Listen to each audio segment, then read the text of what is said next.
Olá, meus amados e amadas, você está no canal do Irmão André, crente em Jesus de Nazaré. O canal é Filho do Rei. Se quiser se inscrever, fique à vontade. Deus te abençoe. Tenho aqui uma palavra de Deus para você. Aliás, hoje é dia 24 de maio de 2026, domingo, tá certo? Vamos aqui essa palavra de Deus para você.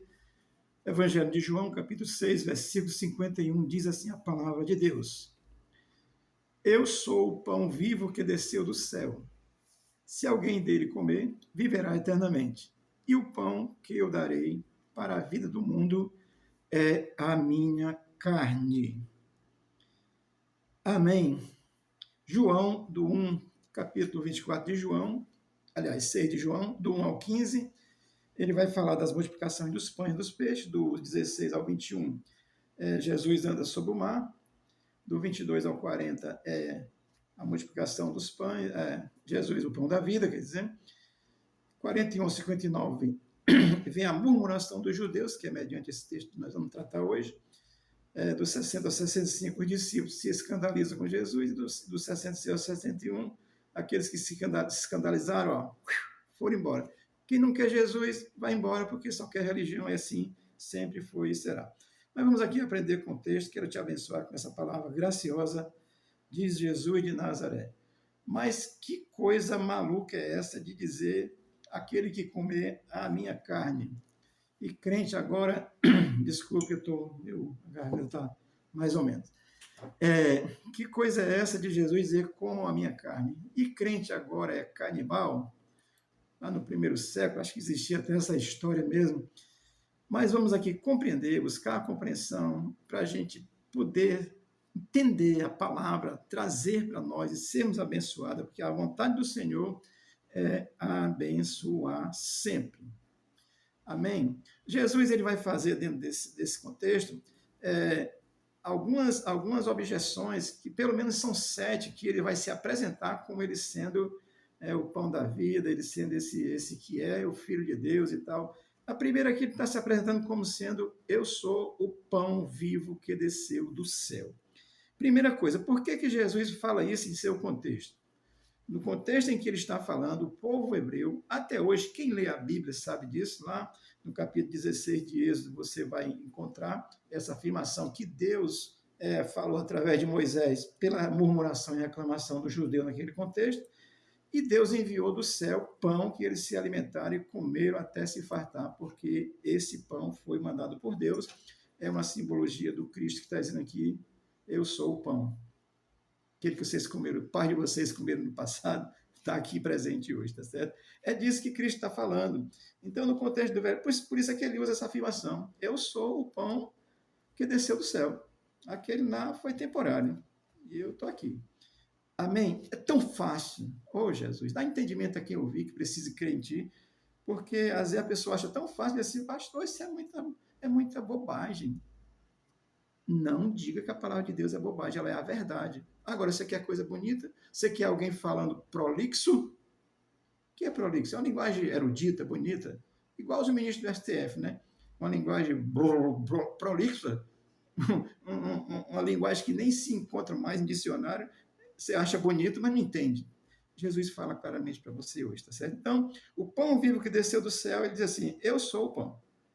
Interessante que Jesus diz, é aquele, assim, não. Ele diz, eu sou. O verbo está na primeira pessoa do indicativo, dizendo que é eu, Jesus, sou o pão que desceu do céu. Amém? Quando Jesus diz, eu sou o pão que desceu do céu, aqui, isso é no primeiro, você já disse, já sabe, e todo mundo sabe isso, é no contexto do primeiro século. Era muito difícil para as pessoas entenderem isso. Como é que pode? Esse cara, hoje no Ceará, esse cara nasceu ali, em São Gonçalo do Amarante, que sou eu, certo? Para Jesus, esse cara nasceu em Nazaré, que negócio é esse? E agora está dizendo que é o pão vivo que desceu do céu. Eu conheço o pai dele, é o carpinteiro José, Maria, e aí 4 filhos, está lá em Marcos 6:3, ou 3:6, veja lá, e dizer algumas irmãs, e quem é esse cara que está dizendo que é o pão que desceu do céu? Mas o fato, amado, é que isso realmente era muito difícil para ser compreendido e aceito, porque Não se entende as coisas de Deus por filosofias, ideologias imaginárias de homens. Se compreende pela revelação de Deus. E que Deus se revela a você hoje. E ele vai dizer assim, se alguém comer dele, ou seja, comer deste pão. Jesus agora bagunçou o negócio todo, né? A mente de todo mundo virou, pronto, agora complicou. Jesus está dizendo, eu sou o pão, e se alguém comer dele, ou desde dele, desse pão. Não era o corpo de Jesus, é desse pão, dessa essência divina que alimenta a alma do ser humano, que alimenta o espírito do ser humano, que transforma o ser humano de um pecador em cidadão do reino dos céus. É disso que você precisa se alimentar, não é comer a carne de Jesus como alguém pensou, ou talvez até pense, tá certo? Isso é canibalismo, é grande pecado e Deus não disse isso não, tá bom? Então, se alguém comer, aí bagunçou tudo. Ora, Cristo, ele fez essa afirmação, e isso não era se referindo ao pão do passado, que caiu no maná do deserto, nem mesmo ao pão em si ou ao seu corpo em si, mas essa essência que você precisa entender que vem de Deus. Amém? Eu queria, porque Deus faz promessas grandiosas na sua palavra. A gente não pode aqui, é muito rápido, mas eu quero que você hoje abra seu coração para crer em Cristo mesmo, porque essa é a finalidade essencial, primária do Evangelho. Dela que surge todas as coisas. Da condição primária é que você crê em Cristo. Aí o resto você vai entender depois. Deus fez uma grande promessa para o povo, porque criou o ser humano para viver eternamente. E ele colocou essa eternidade dentro do ser humano. Mas o ser humano não quis. É disso que Cristo está falando. Quem se alimentar de mim, quem crê em mim, quem me receber, quem ter essa fé, assim como no passado o pessoal se alimentou e sobreviveu pelo maná no deserto, mandado do céu, que foi Deus que mandou, eu estou aqui amando de Deus, Cristo dizendo no primeiro século, para também alimentar vocês, porque eu sou o pão que desceu do céu. Ele usa a linguagem desceu porque estava presente, tá certo? Eclesiastes 3:11 diz assim, tudo que fez Deus formoso em seu divino tempo. Também pôs a eternidade no coração do homem, sem que este possa descobrir as obras que Deus fez desde o princípio até o fim. Olha, o que Deus fez e criou são coisas grandiosas. Hoje eu louvo a Deus que a gente vê a ciência estudando, né? Arqueologia marinha, todos os pesquisadores, e só vão comprovando a verdade, a veracidade da Bíblia, da palavra de Deus. Os negacionistas, que são a teologia Queen, que quer desfazer, tirar certos conceitos da Bíblia, estão negando a palavra, estão negando a verdade. Mas aqui está, querido, Deus plantou a eternidade, plantou assim a vida de Deus dentro de você. Ela só está adormecida e você precisa se alimentar do pão que desceu do céu, que é Jesus Cristo. Amém? Vamos aqui ao versículo 51 de João 6, que diz assim, viverá eternamente. Que coisa gloriosa. Por quê? Desculpa. Como não é se, escute bem, quando você ouvir alguém pregando, dizendo se, desconfie e peça discernimento. Porque não é se, é quando Deus colocou a eternidade dentro do ser humano, foi para o ser humano viver eternamente. Agora o ser humano desobedeceu. Essa história eu já contei em vários vídeos aqui. Posso voltar, porque a palavra de Deus não muda, você tem que crer. Então, viverá eternamente. Quem se alimentar de Jesus Cristo, a vida eterna, que é esse projeto de Deus para o ser humano, vai estar plantada dentro de você por essa fé. E todo ser humano, olha, escute, isso é tão sério. Como Deus plantou a eternidade dentro do ser humano, ser criado, homem e mulher, macho e fêmea, criada por ele, Adão e Eva. O Adão não é Adona, e a Eva não é Evo. É macho e fêmea. Deus criou e colocou a eternidade dentro do ser humano. Então, todo ser humano, crendo em Cristo ou não, tem a eternidade dentro de si. A diferença é que no final, sem Cristo hoje, sem se alimentar do pão hoje pela fé em Cristo, você viverá essa eternidade, já lhe disse, vou repetir, separado de Deus. Então, de que Jesus, o que fará realmente diferença? Eu já tenho até a resposta, né? Comer do pão da vida, e você já sabe que não é comer o pão literal, tá certo? Mas é alimentar-se de Cristo, ler a palavra, dizer, pastor, não sei ler não. Quem foi que disse que precisa saber ler? Você precisa crer. Quem alfabetizou Adão? Quem alfabetizou Eva? Eita glória! É, Jó deixa você maluco, diz quem ensinou, quem estabeleceu todas as coisas. É esse que te faz entender sem precisar nem saber ler português, francês. É bom, claro. Se eu não soubesse português, não estaria falando português, tá certo? Versículo 51 de João 6 vai ainda dizer assim: e o pão que eu darei pela vida do mundo é a minha carne. Pronto. Aí Jesus novamente bagunça o negócio, porque já disse que tinha que comer a carne. E eu vou dar a minha carne, eu vou comer a carne de Jesus? Não. Essa expressão, ela tem o objetivo de esclarecer que Cristo, ele seria crucificado, ele seria morto, o castigo estava lá. E leia Isaías 53, está lá dizendo, dá tempo. Leia Gênesis 3,15, está lá desde o princípio, dizendo. Então, o que Cristo está dizendo é que a carne dele seria oferecida e que na cruz ele seria crucificado. E a forma de se comer a carne de Cristo é aceitando esse sacrifício como oferta. Por quê? Vou fazer um paralelo, uma observação. Como é que era feito em Israel? Não matava o cordeiro? Oferecia o sangue no altar?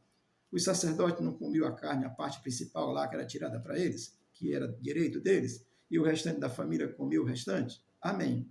Então havia esse sentido. Mas o sentido aqui não era comer Cristo literal, mas o sacrifício não é o fato de ter comido o cordeirinho que o sacerdote sangrou, era o sangue no altar. E o sangue no altar foi derramado na cruz. Através do sacrifício da cruz, nós nos alimentamos da carne, do corpo e do sangue de Jesus. Amém? O comer não caracteriza essencialmente comer literal a carne de Cristo, o corpo de Cristo em si. Isso seria um problema complicado. Mas é reconhecer a Cristo, o enviado de Deus, como Filho de Deus, como Redentor da humanidade, como aquele que te salva e leva para o céu. Eu quero aqui dizer isso aqui para confirmar algumas verdades no seu coração, tá certo? Só para a gente ter essas compreensões. Por que nós celebramos até tão vasto o assunto, né? Mas vamos lá.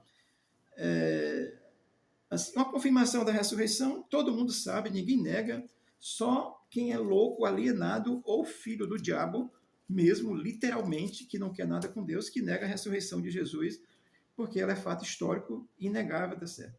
Mas eu vou ler aqui, João, eu vou só citar, porque o texto é grande, Mateus 26, do 26 ao 30, que é quando Jesus, reunido com seus discípulos, estabelece a nova aliança no seu sangue, ele usa pão como símbolo do seu corpo, ele usa o vinho como símbolo do seu sangue, ele abençoa e diz, toma isso em memória de mim. Então, escute bem, não é comer a hóstia, não é comer o pão, não é beber o vinho, não é beber, não. É entender que na cruz você foi liberto da condenação eterna. O que você faz pela fé em memória ao sacrifício que Jesus fez. Para explicar isso seria tão grande. E outra coisa, quando nós oramos pelo pão e pelo vinho, não se transforma em corpo e sangue de Jesus, não. Continua sendo corpo, continua sendo pão, continua sendo sangue. É a essência, é entender a nossa relação com Deus é de fé. Se for através de um pedaço de pão, ore por ele hoje, sirva a ceia hoje e deixe ele 3 dias na coisa que ele mofa, apodrece, que é bicho igual aos outros. Então não é o pão em si, é a essência do que Cristo, comer a carne de Cristo, é entender que na cruz ele foi oferta por todos nós e nós nos alimentamos dele por essa fé exclusiva nele. Que glória, né? Que o Espírito de Deus te faça crer. Olha, depois você lê lá Mateus 26, do 26 ao 30, tá certo? E não bote a ênfase no pão e no vinho, não. Bote a ênfase no que Cristo fez na cruz. Porque é aí que nós nos alimentamos da. E a ressurreição é a confirmação dessa verdade, tá certo? Quando Jesus ressuscita, ele deixa isso muito bem claro, porque a ressurreição de Cristo é a ressurreição dele que vai nos dar essa garantia. Que garantia se dá? É a ressurreição de Cristo. Vivo no céu e vai voltar. Glória a Deus. Eu vou encerrar lendo Apocalipse 20, versículo 6, que diz assim: Bem-aventurado e santo aquele que tem parte na primeira ressurreição. Sobre estes não tem poder a segunda morte, mas serão sacerdotes de Deus e de Cristo e viverão com ele 1000 anos. Depois vem a eternidade. Mas se alimente de Cristo hoje, para você ter parte nesta ressurreição. Todos vão morrer, crentes e descrentes. Os descrentes ressuscitarão para uma condenação e separação eterna de Deus. Os crentes ressuscitarão para uma vida eterna diante de Deus. Isso é que faz a diferença. E a diferença é exatamente hoje. O seu passaporte foi assinado na cruz do Calvário. Alimente-se de Jesus. Por essa fé exclusiva nele, e verás a glória de Deus. Deus te abençoe. Deus te dê um bom domingo. Tem um culto hoje aqui, às 18 horas. Vamos adorar a Cristo, que nos abençoou, nos salvou e nos deu direito a essa eternidade com ele. Deus te abençoe e te guarde em nome de Jesus. Amém.